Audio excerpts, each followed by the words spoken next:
Unexpected होतं, कल्पनेच्या बाहेर. हे तर बरं की त्यावेळेला म्हणजे जम्मूचा जर हायवे हे नसता झाला तर मे बी त्या दिवशी आम्ही पहलगामला असतो. पण जम्मूचा हायवे खराब झाल्यामुळे आम्ही कटराला मुक्कामी थांबलो आणि कटराहून डायरेक्ट श्रीनगरला गेलो. ज्या दिवशी पहलगामला हे झालं त्यावेळेला आम्ही सोनमर्गला होतो. जर कटराला नसतो गेलो तर मग आम्ही त्या दिवशी पहलगामला असतो. सोनमर्गला तेव्हा प्रतिक्रिया तशी होती की सगळेजण घाबरून गेले की आपण सोनमर्गला आहोत, श्रीनगरच्या बाहेर आहोत, इथे काही होईल का. त्याच्यामुळे आम्ही जसं कळलं तसं ताबडतोब सगळ्या लोकांना गाडीत भरलं आणि श्रीनगरला परत निघालो. मग पुढचे 2-3 दिवस आम्ही हॉटेल बस एवढंच.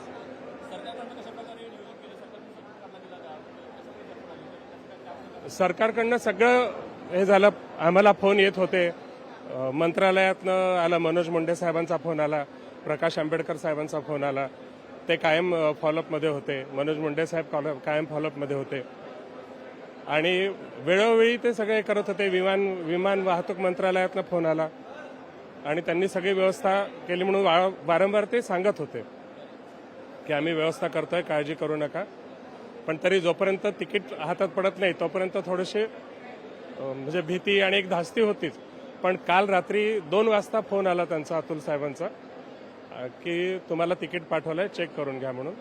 रात्री 2 वाजता तिकीट चेक केल्यानंतर मग झोप लागली. 31 लोकांचा, त्याच्यामध्ये 6 वर्षापासून 73 वर्षापर्यंत. चला चला चला पुढे चल पुढे चल पुढे. 232 पर्यटक मुंबईमध्ये परतलेले आहेत आणि या पर्यटकांच्या थेट विमानतळावरील ह्या प्रतिक्रिया देखील लोकशाही मराठी तुमच्यापर्यंत पोहोचवत आहे. एका चेहऱ्यावरती आनंद, सुखरूप परतल्याचा या पर्यटकांच्या चेहऱ्यावर आपल्याला दिसतोय आणि आपल्या भावना देखील हे पर्यटक व्यक्त करत आहेत. हा सगळा थरार नेमका कसा होता, कशा पद्धतीनं आम्ही या सगळ्या हल्ल्यातून वाचलो आणि कशा पद्धतीनं सुखरूप परतलो याची या आठवणी, हे कथन देखील माध्यमांच्या समोर हे सगळे पर्यटक करत असल्याचं पाहायला मिळतंय. थेट मुंबई विमानतळावरची ही दृश्य आम्ही तुम्हाला दाखवतोय. 232 पर्यटक विमानानं आता मुंबईमध्ये परतलेले आहेत. राज्य सरकारच्या माध्यमातून या पर्यटकांसाठी विशेष विमानाची सोय करण्यात आलेली आहे आणि त्या माध्यमातून अडकलेल्या सर्व पर्यटकांना महाराष्ट्रामध्ये आणलं जातंय. लहान मुलांचा देखील समावेश आहे, वृद्धांचा देखील यामध्ये समावेश आहे. सुखरूपपणे त्यांना महाराष्ट्रामध्ये आणण्यात आलेलं आहे. कारण दहशतवादी हल्ला झाल्यानंतर प्रत्येक पर्यटकाच्या मनामध्ये भीतीचं वातावरण होतं, धडकी भरलेली होती, सर्वजण त्या ठिकाणी घाबरलेले होते. मी प्रेरणा संदीप सकाळकडे आहे. आम्ही त्या ठिकाणी होतोच त्यावेळेला. आम्हाला भीतीचं वातावरण होतं आणि घाबरट होती. वापस येतो की नाही याची काही गॅरंटी नव्हती आम्हाला. आम्ही सगळे टूर्स अँड ट्रॅव्हल्स तर्फे गेलो होतो. आम्ही 2घच जण होतो. सगळे नातेवाईक आमची काळजी करत होते. तो भयंकरच होता ना हल्ला.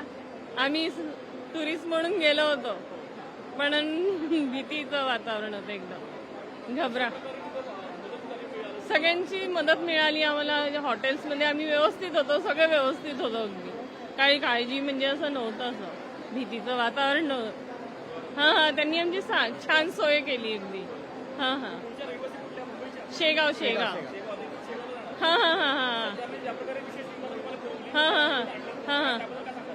आभारच आहे त्यांचे, आभार मानायचे. देवासारखे झाले ते आमचे एकदम धावून. आम्ही म्हणजे येऊ की नाही ही गॅरंटी नव्हती ना. मी, माझी मिसेस आहे संदीप सकाळकाय, शेगाव.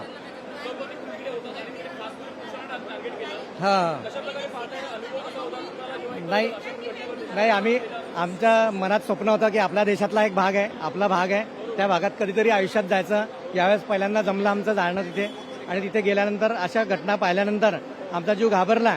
परंतु या जेव्हा ही घटना घडली त्याच्यानंतर केंद्र सरकारमधले काही मंत्री आणि महाराष्ट्र सरकारचे मंत्री, त्याच्यानंतर आमचे खासदार सर, या सगळ्यांचे आमच्याशी सतत कॉन्टॅक्ट होते आणि या कॉन्टॅक्टमध्ये आम्हाला दिलासा मिळाला आणि खरोखर आम्हाला अभिमान वाटतो की आम्ही अशा एका सरकारला, राष्ट्रवादी सरकारला निवडून दिलेलं आहे की ज्यांनी आमची तिथे असताना सुद्धा पूर्ण काळजी घेतली आणि पूर्ण इथे सुरक्षित आम्हाला आणलं. आम्हाला खरंच सॅल्यूट आहे या सरकारला आणि या सरकारच्या कामगिरीला. साधनं म्हणजे आमचा वायफायवर जरा कॉन्टॅक्ट सुरू होता, तर त्यांचे आईचे वगैरे भावांचे वगैरे कॉन्टॅक्ट होते, भावांचे सासऱ्यांचे वगैरे सगळ्यांचे, की बा तुम्ही लवकर येऊन जा वगैरे. परंतु ज्या परिस्थितीत जे निर्णय घेता आले आम्हाला ते आम्ही घेतले आणि आमची सोय केली सरकारने, तर आम्ही आलो लगेच. नाही तर आमचं अजून 2-3 दिवस थांबायचं होतं आम्हाला आणि जरा पॅनिक परिस्थितीत होतो आम्ही.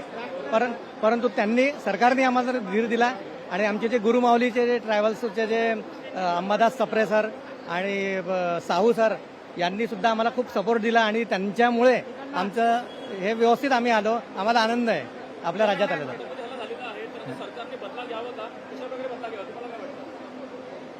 नाही, बदला हा शब्दापेक्षा धडा शिकवावा असं मला असं वाटतं. बदला हा शब्द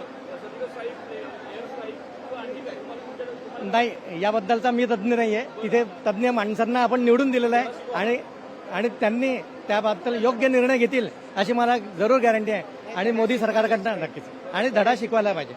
मोदी सरकार हे नक्की करतील असं आम्हाला वाटतं. डॉक्टर अशोक बडगुजर, बुलढाणा. अनुभव तसा वाईट होता. सर्वात पहिले मी जे घटना झाली 4 दिवसापूर्वी, तिथल्या लोकांना मृत्युमुखी झाले किंवा जखमी झाले त्यांच्याबद्दल संवेदना व्यक्त करतो. आणि आम्हाला त्रास होताच, टेन्शनमध्ये होतो.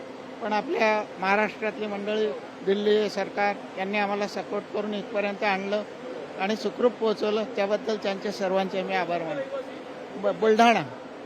येस. कोणासोबत?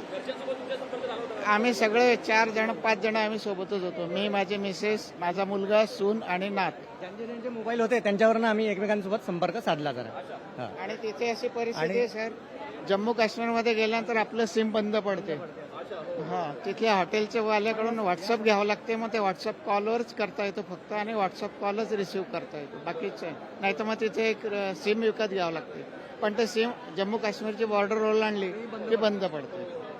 पण या सरकारच्या सगळ्या जे आमचे ज्यांनी आम्ही त्यांना निवडून दिलं त्या सगळ्या मंत्र्यांनी सतत आमच्याशी कॉन्टॅक्ट केला. जे आमच्याशी संबंधित होते, आमच्या भागातले होते त्या सगळ्यांनी, आणि त्यांनी आम्हाला सपोर्ट केला, आम्हाला धीर दिला, हे नक्की आहे. आणि आम्ही अशा माणसांना निवडून दिलं याच्याबद्दल आम्हाला खरोखर अभिमान वाटतो. खरोखर आम्हाला निवडून आणलं. आमची चूक नाही झाली, आमची चूक नाही झाली. हे फार चांगलं झालं. ओके. अजून कोण आहे? लोकशाही मराठी ऐका, पहा, जागरूक रहा.